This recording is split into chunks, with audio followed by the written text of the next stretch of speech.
fool us. Let's meet the next act who might stick it to Penn and Teller.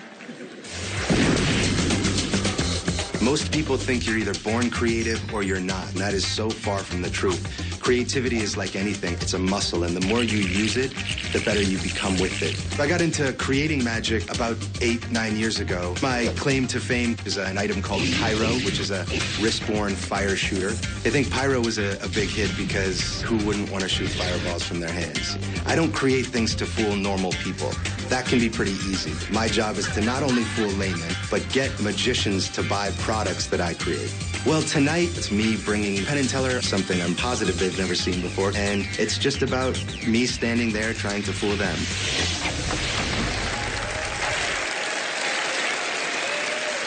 Along with a randomly selected member of our audience, please welcome the inventive magic of Adam Wilber. Thank you, Allison. Thanks so much. What's your name? Tony. Tony, I'm Adam. Pleasure to meet you. Nice to meet you. Can I borrow a dollar bill from you? I do have a dollar. Beautiful. You from Chicago? I am. All right, that's where I would keep it too. Perfect, perfect. Tony, I'm going to have you do me a favor. I'm going to have you sign this, and I'll put a little box so you know exactly where to write for me. So if you put your name right there, that would be excellent. Okay. Now, a lot of people ask me why I do magic for a living. It's a kind of an honest and interesting question. And the answer is pretty simple. For the money. See how easy that is when you're a magician? Now, Tony, we're going to get back to your bill in a moment. But first, since we're on this beautiful stage, I figured I'd show you something cool. Would you like to see a magic trick? Sir. Perfect. Coincidentally, you have exactly the right amount. Welcome to Vegas, my friend. Now, before we get to that, I want to tell you a little bit of a story about how I got interested in magic when I was a kid. See, I used to live down the street from a magic shop, and the guy behind the counter was an interesting dude, but he used to do the most incredible things with money. I'll show you the very first thing he showed me when I walked into his shop. He had this little wooden paddle. It didn't look like much to me. It had pieces of paper on each side with money signs on them. That's 3 here, 3 here. Again, doesn't look like much until he did the magic shake. Watch careful, Tony. It looks like this. And now those paper have turned into pennies. That's 3 here and 3 here. I was stunned to silence myself. I get it. Now, this was at the time the most incredible thing I had ever seen in my entire life. Keep in mind, I was 6 years old, right? But so incredible that I bought the effect. I went to my house and I spent the better part of a week changing paper into pennies and laughing to myself like a crazy person the entire time. Now, at the end of a week, when I had enough money, I went back to his shop and I said to him, what do you have that's a little more substantial than maybe pennies? And he brought out little colored sheets of paper, and 4 of them to be exact. At this point, I wasn't too impressed, but he said, wait till you see what they can do. So, Tony, watch careful. We're going to take 4 of these pennies. I'm going to place them right in the middle of this trash paper. We'll call it that for now. Very fairly, all I'm going to do is fold them into a little bundle of trash paper, essentially.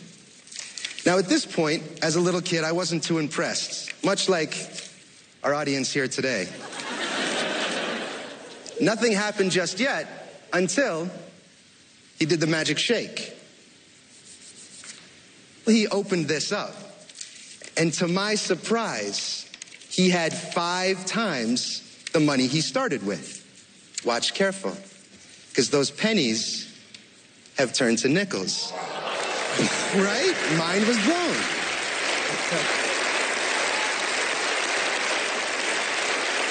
So, of course, I said, ring me up. I went back to my house, and I spent the better part of 2 weeks changing paper into pennies and pennies into nickels, laughing to myself like a lunatic the entire time. Now, this time, when I went back to his shop, I didn't even have to ask him what was next, because he had this little brass cap already sitting there waiting for me. Didn't look too impressive, but for this, can I have your hand to demonstrate? Put your hand right in here and a little higher. I'm going to take the 4 nickels and I'm going to place them on the back of your hand. Now, it's important you keep your hand steady, because if you don't, those nickels fall off into my hand. Now, I'll do this as slow and fair as I can. Tony, can you see the nickels on the back of your hand? Yes, I can. Can you feel the nickels on the back of your hand? I can.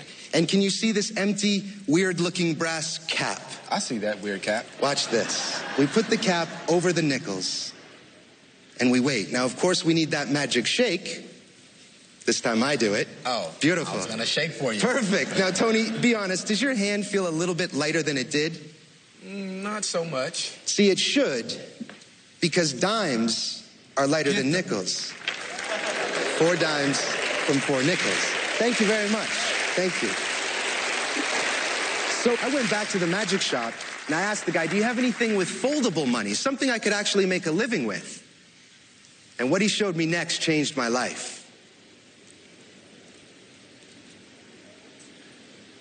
This thing right here. At this moment, not too impressive, but let me show you what it does. Tony, is this your bill? That is. The one that you gave to me? Yes, it is. I appreciate that. Thank you very much. Now, we're going to put this right here. Now, watch careful. All we do is slowly roll this, and you'll see that $1 bill change from a 1 to 100. Thank you. Tony, can you verify that your name is written on the back of that 100? That's my name. That is my name. Now, Penn, Teller, I have a feeling you might think I'm using some sort of wordplay or trickery, but I can assure you I'm not. See, this is Tony's bill because this is Tony's signature. So, Tony, thank you very much. Thank you very much. Tony, I'm going to have you take this home. Compliments of me.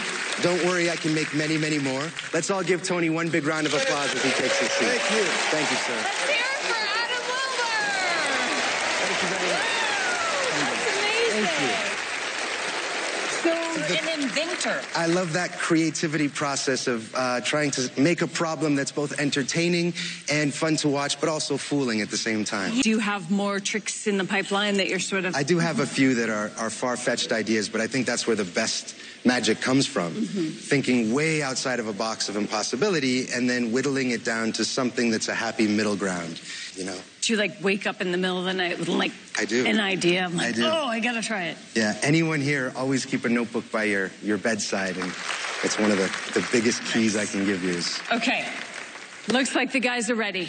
Guys? I want to say before anything that magicians are never classy. They always do these things where they change $1 bill into 100 and they change it back and do some sort of lame joke about keeping the money or keeping the money for themselves.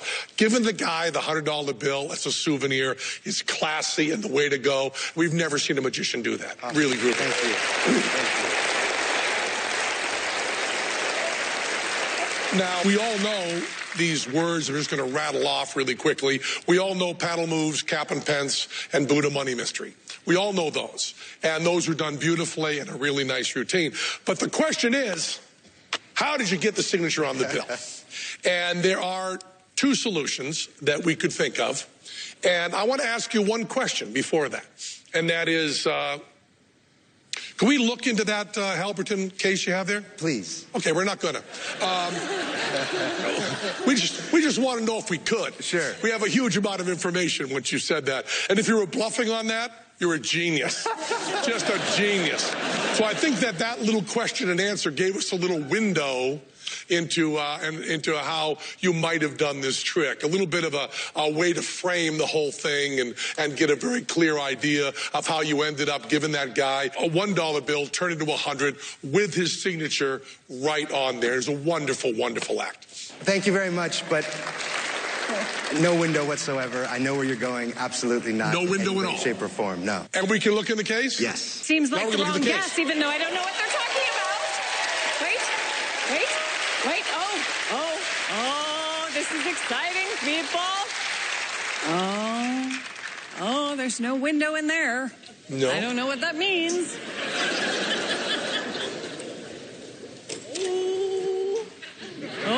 I think we have a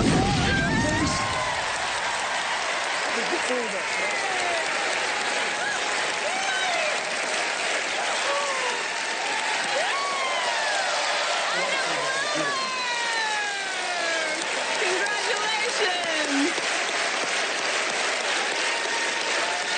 You had 2 choices, both of them wrong. Wow, I did not see that coming, and clearly neither did Penn and Teller. Let's see if we have another fooler on our hands after the break.